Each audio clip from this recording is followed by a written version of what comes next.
Ashama harka fuunee akkam jirtanii kabajamtoota fi jaalatamtoota chaayinaa laayyaan tosallaa jiru jalatti argamtan.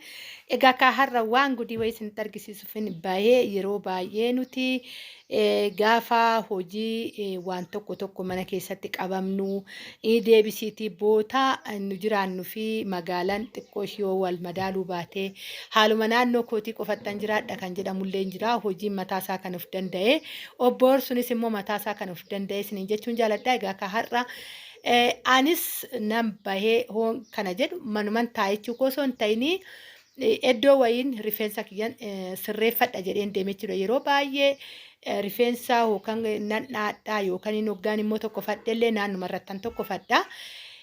Keessattuyyuu garaatti yeroon baadhu jalqabee hangan da'ee haga kana ga'utti jechuudha. Egaa akka har'a ammoo nan ba'e asuma waan isin argisiisuun qabaa. Kuni magaaluman keessa jiraadhudha. Magaaluma Adaamaatiidha. Kuni warroonni fooqii tokko jammaree hanga fooqii 4-5 itti kireeffatanii eenyumtuu hojjechaa jiraatudha jechuudha. Atis deemnee kireeffachuu ni dandeenya. Mana rifeensatii hanga mana moobaayilootatu elektirooniksii adda addaa fooqiin kun fooqii sadaffaarra kan isinitti argisiisaa jiru fooqii sadaffaarra achirraa gadis immooyyuu hanga dhumaa maaltu jira achi keessatti wanta barbaaddan argachuu dandeessu jechuudha. Maaliif naannoo yeroo baay'ee nuti ishuma lafa jirtu ishuma naannoo keenyatti argamtu qofa osoo hin ta'in gatii ittiin baasnu magaaluma keessa waxaa yoo jenne tokko laan amma kan darajaan bu'aa jira darajaan isinitti argisiisaa jira.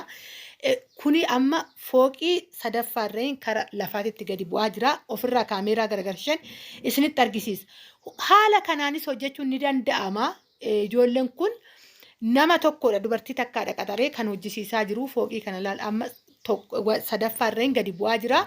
Kuni darajaawwan amma yoo ilaallu biyyoota arabaa yoo ilaallu achuma bichaa saraamikiin jira seenaa achuma bichaa wanti bareedu jira seenaa.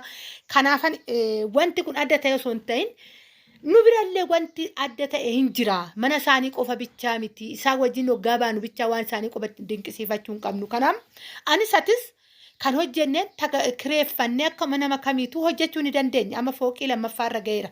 Egaa namni ni jira kanaa gadi tarii suuta hidhee waraabuu danda'a. Mana shaayititu jira, mana hambeergariitu jira, mana juusititu jira. Gadi immoo fooqii tokkoffaarratti immoo gizee gadi buune moobaayiloota elektirooniksii adda addaa dhiirri kan itti hojjetu dubartoonni kan adda addaatitu jira jechuudha. Egaa amma bu'een jira. Haala kanaanidha ijoolluma keenya warra hojjechaa jiru isiniin jedhee waanuma xiqqoo isinitti haasa'uufanii nagaa naa ta'a baay'ee.